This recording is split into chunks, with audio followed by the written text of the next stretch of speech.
I never intended to be a doctor. I sort of just stumbled into it. Actually, this might be quite common for a lot of Asian doctors and Asian medical students. I would say that I'm definitely a product of the Asian culture, the Asian upbringing. Like, there's a sort of drive of pushing me into becoming a doctor. Really? In medicine, everyone's so focused on just doing medicine. And because of that, our head is always in medicine and we never think about what else could be possible. Would you still return to medicine if you had made, hundreds of thousands of dollars online during your year off? Welcome back to Endoscope, the brand new podcast where we look into the guts of educational topics and explore things that matter to those interested in education, healthcare, and business. My name is Harry and I'm a 5th year medical student, or not a medical student anymore. We'll get into that. Joining me today is a junior doctor or resident doctor if you're from North America, and she just came back from a year away from medicine after finishing her internship at the end of 2022. So in the first section, we're going to be talking about the arts of taking a break from medicine, or if you're not from the healthcare industry, taking a break from your day job, 9-to-5 day job, and starting a side hustle. And then later on, we're going to be talking about work-life balance as a resident doctor and discussing it compared to a med student. So yeah, let's just get straight into it. And, if we could just start off by having an introduction of yourself, what's your name, what you do, and where you're from, and what stage of your medical training you're in right now. Awesome. Thanks, Harry. Thanks for having me on your podcast. No problem. It's Pleasure to have you here. Huge pleasure. We were just talking before that. This is our first time actually talking to each other. And we've been chatting away on Messenger and whatnot for maybe a year, hey? Yeah. About a year. So it's cool to actually talk to you here. Almost 2 years now, because we did our 2 years. first collaboration, and that's actually the one that kind of blew my channel up a tiny bit. So yeah. And guess what? We'll link that video over here. Of course, yeah. We'll chuck it up on the corner here. So if you want to go take a look. But anyway, let's get right into it then. Absolutely. My name is Eunice. I am PGY4. For those of you guys who are not in health, this means that it's been 4 years since I have finished medical school. I am currently a medical registrar, which means I finished my internship and I've stepped up and decided that I wanted to specialize in medicine. So that's my role, and I'm from, a bit about my background, I'm from Malaysia. I moved to New Zealand about 13 years ago, and I've been here ever since. Nice. So do you speak Cantonese or Mandarin, or what do you speak? What do I speak? I speak Mandarin. Apart from English, Mandarin. Oh, yeah, okay, nice. yeah. What about you? I speak both Mandarin and Cantonese. I'm from Hong Kong. Oh, you're from Hong Kong. How do you get that British accent, though? I'm sure a lot of people ask you that. Yeah. People always ask me that. I used to live in the UK when I was young. That's why. Ah. Yeah. I came to New Zealand in 2018. So pretty recent. 2018. But yeah. You haven't picked up the Kiwi accent, though. I don't think when you're when you're 17 or 18, you kind of lose the ability to pick up new languages or new accents anymore. That's what I think. Fair enough. Yeah. So let's talk a bit about medicine then. Why medicine, and how long have you wanted to become a doctor? I mean, I think this answer is probably going to surprise a lot of you guys. I never intended to be a doctor.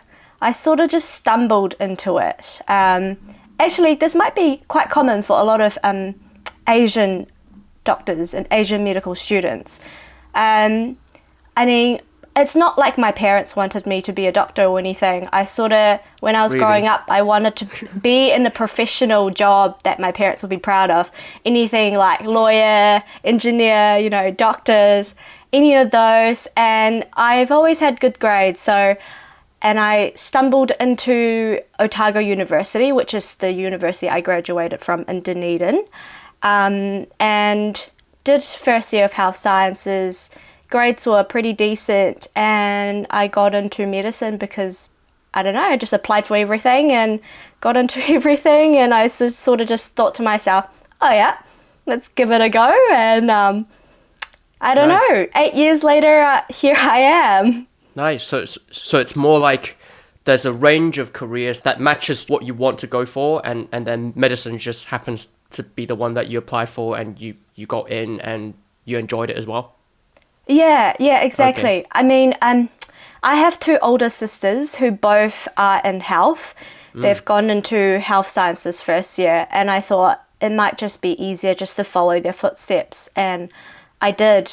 And I applied because after you finish first year of health sciences, you can apply to all these other health professions like dentistry, physiotherapy, pharmacy, and medicine. Yep. So I just applied for all of them and just thought, whatever I get into, I'll take it. Totally.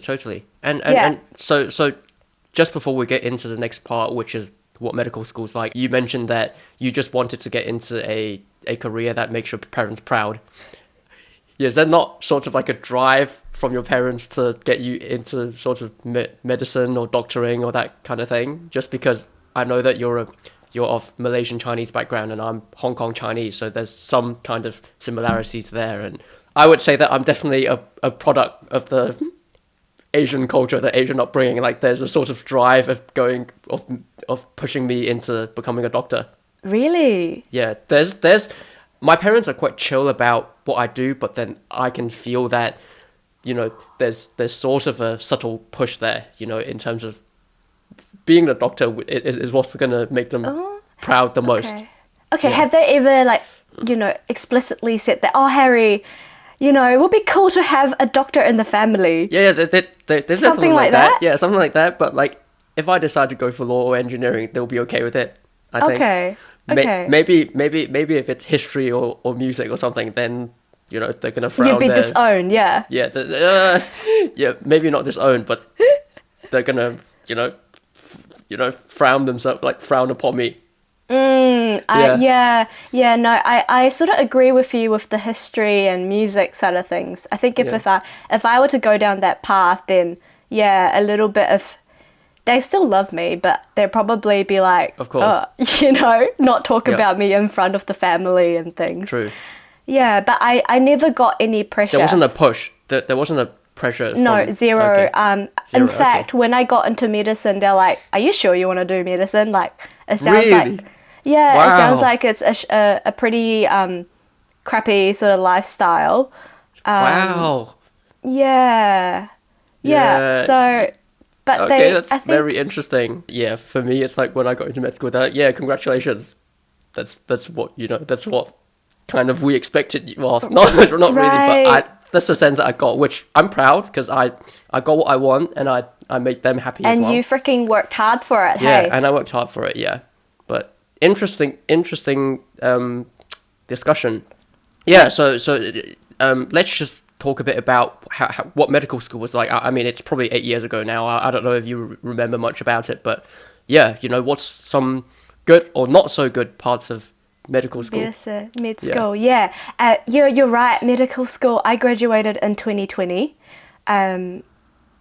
Did I? Yeah, I graduated in 2020, so it's been 4 years. But thinking about the start of medical school, it was really cool actually, because I still remember like the first day of studying in medicine. Everyone's just looking at each other in the lecture theatre like, oh, we made it, and till now, I'm still hanging out with the people that I met in second year of medicine, and I think that's just like such a cool thing that you don't really get in any other professions. Have you thought about that, Harry? No, not really. I suppose so, because like some other professions, like at university, like law or engineering, they're quite big cohorts. So like it's quite natural, when you've got sort of 200 people cohorts that everyone knows each other and you hang out with everyone later on, which I mean it's only my fourth year into or fifth year into medical school, so I haven't really thought about it yet, but yeah. I guess it was just more about retrospect thinking, because everyone goes through medicine, like your med school, everyone in your class, 300 people go through med school together. And then at the end of it, we all become doctors at the same time. And then after that, everyone steps up to become a registrar around the same time in the same hospital. Maybe 1/3 in the same hospital. Everyone then at the same time have families, start buying houses. So everyone's sort of around the same level, and you're growing together with the same people that you met when you were 18 or 19. Like the life stages, Yeah. go up together. And it's really cool because, some people that you've met in second year of medical school, right now, I could be on the phone and talking to a service in Dunedin Hospital, for example, and then I'll be like, oh, actually, you made my classmate. Holy crap, you're now a surgical registrar. It's just something that I found really cool about medical school. That True. Everyone sort of grows together and keeps in touch. Whereas I feel like something in law, for example, or engineering, sure, you grow together during your degree, but after that, most people branch out and sort of work for different companies. They don't really get to see each other again. Whereas in a hospital, it's a huge sort of work setting, and everyone's starting together and everyone's struggling together. That sort of thing. Yeah. Well, struggling and thriving together. Oh, yeah, of course. Yeah, totally. You can't leave out the positives, man. Yeah. No, med school was really fun. Well, how was med school for you, Harry? Because you're in the middle of it. It's going. Yeah, I'm in the middle of it. We'll get into it. I actually I left medical school this year, so. To do what? I just decided we'll get into that, but I just decided that I'm gonna take a interruption this year. Okay. Okay. Yeah, just for various reasons. We'll get into that when we talk about your year off. Are there any not so good parts of medical school? Well, I think there was like a crap ton of content to get through. Yeah. That was probably the thing that was making med school not as fun. Sure. Like you would know, like it's just like the constant grind that you have to be consistent with everything, and it's always like on your back kind of thing. That's right, because like I mean I've talked about a lot on my channel how like med school you shouldn't try to learn everything because a lot of it is not high yield for the exams and whatnot. But actually, when you're in that position as a student, when everyone around you is like really smart and they look like they're on top of things, you just feel the pressure to step up your game and, in your free time, study lots of things. So there's just so much content to get through, and it is hard to keep a perspective of what's important and what's not important when you're in medicine and when you're in medical school. And I think that was quite hard for me in university to really enjoy what a normal university student should have in terms of the lifestyle, going out, having fun, all of those things. So that was probably one of the downsides of medical school. Sure. But it's also quite interesting because normal university, when we say normal, it's only 3 years, whereas a medical degree is 6 years. So, that is true. We get a bit more of a leeway there in terms of maybe not enjoying as much in a short period of time, but we do get to be a student for slightly longer. That's what I think. That's quite unique. So it is quite unique. Yeah, you're right. Yeah. All right. So let's jump into the mainstay of this section then. So when did you? Because I know that you took a year out to break from medicine, and when did you start thinking that you want to start a side hustle or online business sort of thing? Honestly, I never thought about starting a side hustle and business until I met my boyfriend Titus. I just feel like it's really interesting. Like you don't get many opportunities and doors open for you if you don't meet the right person, if you know what I mean. Sort of like in medicine, everyone's so focused on just doing medicine. And because of that, our head is always in medicine and we never think about what else could be possible. Things like side hustles, things like starting a business on the side, passive income, all of those good stuff. So I guess Titus said, hey, what about we just take a whole year off, do something completely different, and go make money online while traveling overseas? And I thought, okay, so I know medicine is not applicable while I'm traveling overseas, so I needed some way to make money online. So that's when I started searching actively like what I could be doing to make money online, and that's how I went into YouTube and all sorts of other things to try and keep up with that lifestyle, I guess, or prepare for that year off. So it's not something, the side hustle online business thing, it's not something that started during medical school. It's really something that's came up in your mind after you met your partner these 1 or 2 years. Yeah. True. Yeah, I've never thought about it. I'm a gunner. I'm a gunner for medicine usually. I just go, boom, I want to get to the top and become a boss, and that's my life. But yeah, other things have happened on the way. Do you, just on the point that you talked about, that everyone's having that kind of mindset, gunner mindset, wanting to get to the top, and do you think that that's the sense that I'm getting? I feel like it's quite a one-track way, like narrow way of thinking, because you don't get any creativity and you're just kind of following, from what I feel is that medicine's quite a career that people say there's problem-solving elements, right? But I feel like it's more algorithmic pattern sorting recognition rather than problem solving. And if there's any problem, you just go back to the guidelines, right? There's no real creativity, and it's do you agree? Or I think you're about 5 years ahead of me, so yeah, that's sort of what I'm seeing from my seniors. I do agree, Harry. I do agree a lot of it is pattern recognition, and a lot of it is based on the experience you see with patients. But there are some times where there are interesting cases where you really have to go into the problem-solving mode. Like, this is atypical of what the textbook has said about this condition. So what else could be going on? What investigation should I be thinking? You're thinking out of the box. Those sort of situations, you do use a bit of creativity, and when those cases come up, you can see, like, visibly the boss's face light up. They're like, oh, now I can actually use my brain and like think out of the box. So I think there are times where that you can use a lot of creativity in medicine, but it is rare.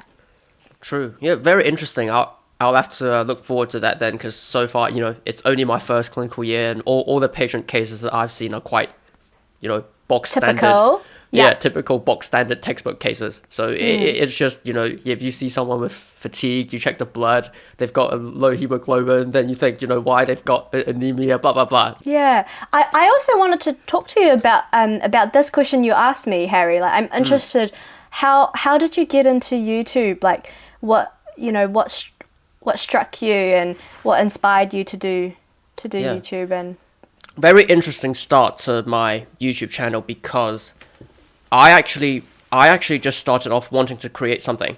So at the time, it was, I think, mid-2022. So I was the magazine editor for OMSA, which is Auckland Medical Students Association. And I always wanted to try do something creative on the side. And, I mean, I've tried out magazine editing and doing things like that, and I realized that writing and doing a large amount of graphic design, it's not really my sort of thing. So I just started to try out video editing, and I thought, what's not a better way of trying to create videos by making vlogs. And so I actually started off making vlogs of just my life as a medical student, because I'm trying to do it for fun, but then obviously there's also a part of it inside me that's thinking, hopefully one day it's going to grow into something, something that generates capital. So that's just how it started. I wasn't really putting lots of emphasis on the money side of things because my focus is medicine and becoming a good doctor. And this is just something that I'm doing on the side that I'm enjoying myself. If I don't enjoy it at any point, I'll stop doing it. That's what I think. But, it's been almost 2 years and I still enjoy doing it, and it's sort of starting to take off a tiny bit. So why not? Yeah. Oh, that's cool.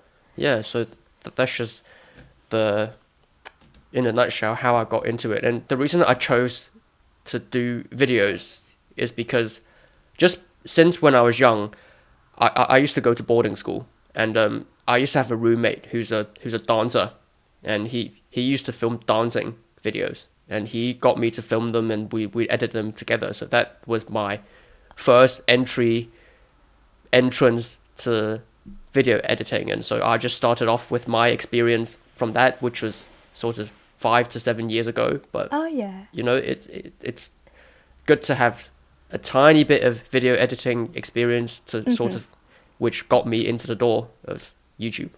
Oh, cool. Yeah, I guess it's always sort of like, going back to sort of the people you meet, and that sort of sparks a little bit or something, and then it goes on to becoming something bigger, doesn't it? Yeah, and it's more like a seed that kind of, I was like, okay, I've done this before, so why not just try to take it to another level?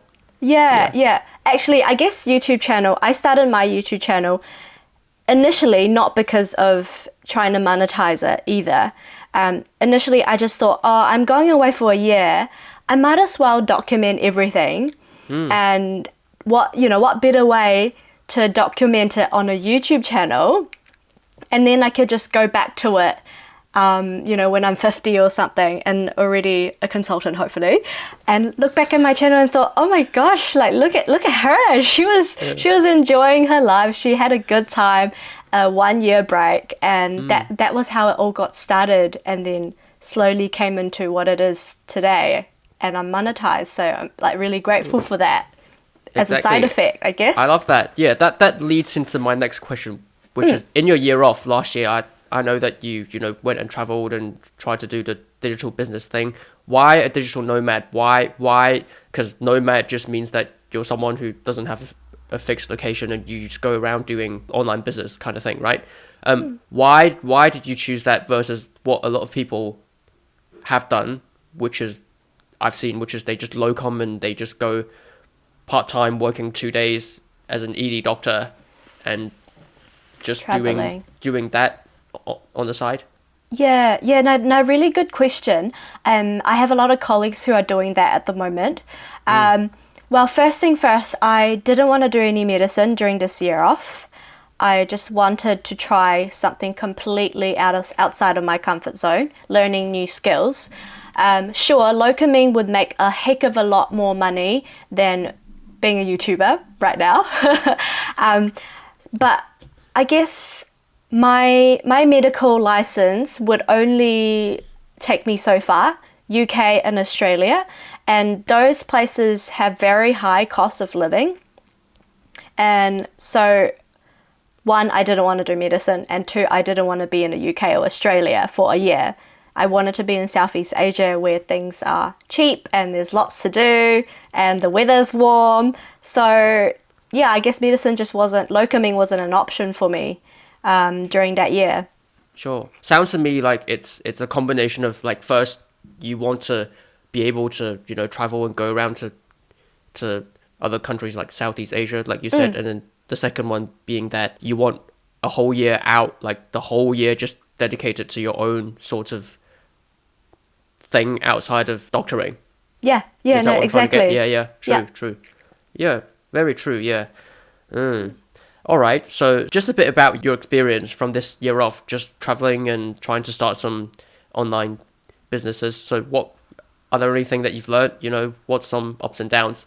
It was a really eye-opening year for me, I think. I've just never taken a break in my life, I think, going through high school, straight into medical school, 6 years, and then straight into internship. I've just never been in the mindset where I could slow down and actually look inside to see, like, Eunice, what do you actually like to do in your free time? in my head it's always medicine. And then after being in a hospital, I'll come back and do more medicine. And it's always been like that.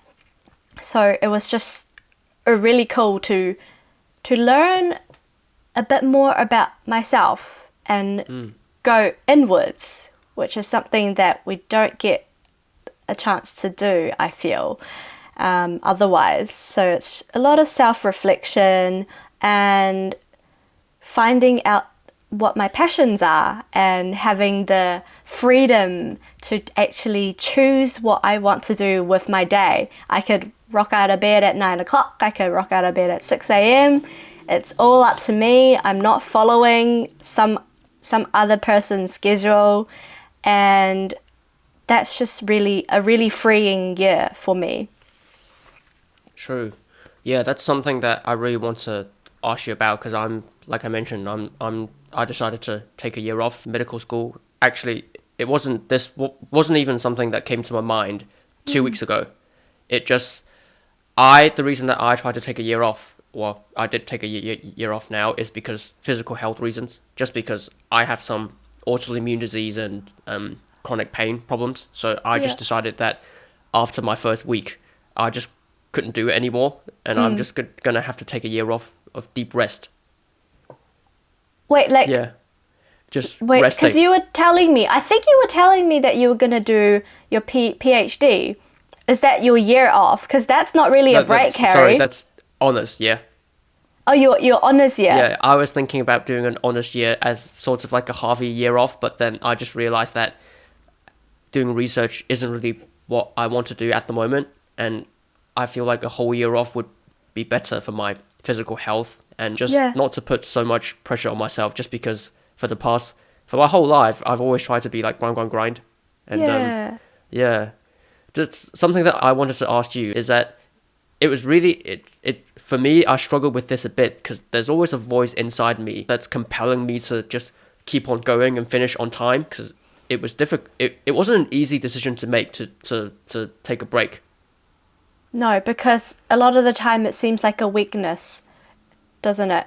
Like a lot of people around you, especially my family members would be like, exactly. What do you mean taking a break? Exactly. This is life. What do you mean taking a break? Like, what? You're all of a sudden behind everyone now. But then the more I think about it, the more I'm just like, there's actually no real downside of taking a year off. Like, 40 years down the line, am I going to regret taking a year off, or am I going to regret keep pushing forward and not taking a year off and not putting my physical health in the number one priority and focusing on things that's outside of this one-way track of medicine? Which one would I regret more? Yeah. That's what I'm thinking. Yeah, I totally agree with that. And now that I'm back at work, this is my first week back at medicine after taking a whole year off, I realized that honestly it makes no difference whatsoever taking 1 year off medicine. Maybe 2 years might feel it might be a different story, because then the medical knowledge that you have learned throughout the years might slowly sort of make your way out of the brain. Then it will be harder to get back into it. But now being back at medicine, it feels like I've not left medicine, Harry. And that's the only thing that I was sort of thinking about. The downside is just losing medical knowledge. But it will come back to you. Don't worry. It just goes, and then it will come back to you. Sure. And either way, like, there's so much support in the hospital as well, and a lot of people have come back from traveling. Just the people who are working beside me, it sounds like it's very common for doctors to take 9 months off, to take a year off. It's just that it's never talked about, Yeah. It feels like I'm an exception, like, because no one around me is doing it, and I'm just all of a sudden telling my tutors and my peers that I'm not going to be around next week because I'm taking a year off, and everyone's like, "Wow, you're taking a year off." It's like, yeah, you're special, but Yeah. I think a lot of doctors do take time off at different times of their career. Some take time off in medical school. I see that a lot as well. But most doctors will take a time off after their internship year and then after a big exam as well. So yeah, don't feel like, you know, you're I mean, it's fine to feel special, but don't feel like, you know, that's a negative thing to do, because it's really important, Harry, that you're prioritizing your health and doing what you want to do. Yeah, I'm really excited. Yeah, Really excited for you. Yeah, my plans for this year. I don't know. For the first month or so, like for the past week, I've just been deep resting, just like sleeping lots, Yeah. recovering, and just writing some plans for my YouTube channel and just going to the gym, just doing the regular self-care things. I'm still involved in some medical student teaching things, so like, you know, teaching the preclinical second and third year students for like the problem-based learning sessions and things like that. So just some volunteering, you know, doing some good things when I'm free. Yeah, they'll be good for your CV as well. Now you're still productive, actually. Yeah, I mean, I'm just trying my best to, you know, make the most out of this year out. Yeah. Back to your experience. Are there anything that you would have done differently for your year out? I think a lot of that time, the emphasis on that year was to make money online for me. And I think I put a lot of pressure on myself to do that after quitting medicine. I guess my mindset was still grind. You know, it was just a different form of making money. Which is difficult, right? Because that's our mindset as doctors or medical people. We just want to keep on grinding. We're just a typical type A person, you know, personality, and just want to be productive all the time. Exactly. And what I wish I'd done is just to take it more chill and actually relaxing and appreciating that I've got this time off. And during my year, I was actually in a different country every month. So that was like this amazing opportunity that not many people get to do while exploring what I like to do. And I guess I wish I had been more present in that moment, rather than thinking of, oh, how am I going to write this article better so that it can get, you know, more clicks and things like that, because I was doing affiliate marketing with writing. That was my main source of income. And YouTube was just something that I called my passion project because it wasn't making money yet. Those two things, I think it was still very stressful, I'd say, because I was just trying to make money. But I just wish that I chilled a little bit and took the pressure off myself to enjoy the year, you know? That's my only regret. And lived in the moment more. Live in the moment. Yeah, exactly. So that's my advice to you, Harry. Live in the moment. I'll keep that in mind. And just before we finish for the first section, would you still return to medicine if you had made, you know, hundreds of thousands of dollars online during your year off? This is such an interesting question, because I'm pretty sure Ali Abdal asked this question to a lot of his seniors and consultants. I think he talked about this in some other video. And all of them said that if they were to get, you know, if they were to win lottery someday, they would still go back to medicine, but do it part-time. You know, that's the same with me. Like, I would still go back to medicine because I genuinely enjoy the work that's involved, but I want to be able to choose my hours and choose to do medicine rather than it being an obligation to do it, because it just doesn't feel as good when someone forces you to do it, you know? Yeah. Like doing it for fun, basically. Doing it for fun and doing it because I want to do it. Not because I need to fulfill some sort of hours, not because I need to do the night shifts and work weekends and all of that. It's just having the choice. Yeah, exactly, having a choice. And that's the thing that I was going to say. When we say full-time, in regular people's terms, it's 40 hours a week, right?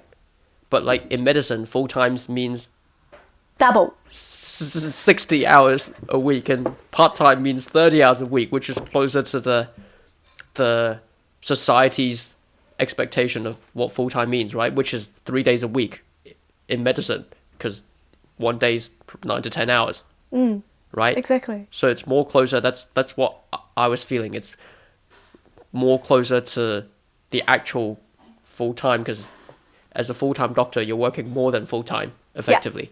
Yeah, exactly. Yeah. I So agree. like, no matter how much you enjoy doing something, if you're doing it for 60 hours a week, 70 hours a week, you're not going to enjoy it as much, right? Exactly. Yeah. Variety is the spice of life, you know, like you got to do different things, and you know, that's how you spice up your life. Oh, I love that. Variety is the spice of life. That just came to mind, like out of nowhere. That's such a good line. Yeah, that's. I guess that sums it up pretty much. Yeah. I guess I wanted to talk about this because I was just on call on Friday, which meant I worked 15 hours on Friday, and then I had to go in on Saturday, which is yesterday, for how long was I there for? About 10 hours. So I went in at 6:30 in the morning, and then I finished at 5 or 6 o'clock. I can't It's just remember. the life that I'm looking forward to in 5 years' time. Oh.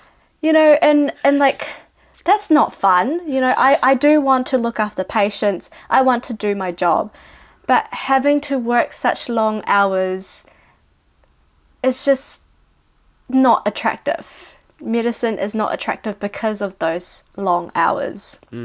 But the work itself is really meaningful. But when you make someone work hours like that, week after week, like, of course we're going to burn out. You know, it's only natural. Something that I wanted to add was, like, comparing doctoring to running a business online, for example. Don't you think there's a difference there? Like, in medicine, there's this sense of, like, professional growth and career development that you get that's not the same as, for example, running a business. Don't you think? Don't you think that's more meaningful in a way compared to doing just sitting on your arse and writing things or editing things? Yeah, I kind of know what you're trying to say. Like there's a sense of purpose. Sense of Like purpose. greater individual purpose compared to it may be, if you do things online, there may be a more wider impact in terms of more people you're influencing at one time, but then there's something about being a doctor and doing medicine that's the personal career development and the growth, the professional growth that you get, that's different, don't you think? I 100% agree with you, and that's something that I really struggled with during my time off. I was trying to probably find the same purpose that I was getting in medicine, and I just couldn't get the same feeling doing YouTube or doing writing behind a computer, because I suppose a lot of it is probably the one-on-one interaction that you have with patients that you don't get working behind the screen. It's really a privilege, right? Like some of our professors said. I don't know if your professors said it in medical school, but it's really a privilege, right? Because like anyone can make videos online and do things like that, but you know, not many people get the chance to interact and treat people at the most vulnerable point. Yeah.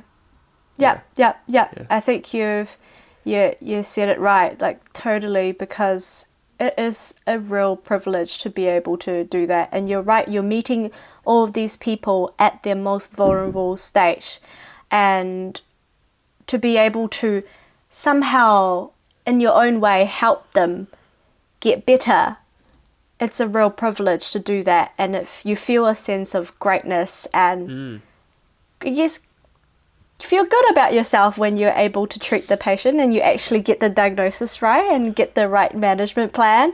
It feels different from YouTube for sure. Nice. Not just seeing the views go up. It's like, it's nice, but it's a different kind of nice, you know? Yeah.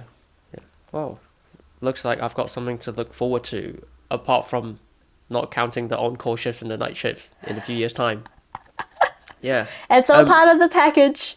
Of course. Yeah. Let's round up the first section then. So we'll take a short break, grab a cup of tea, and we'll then go into talking a bit about work-life balance as a resident doctor and how that perhaps compared to being a med student. Right.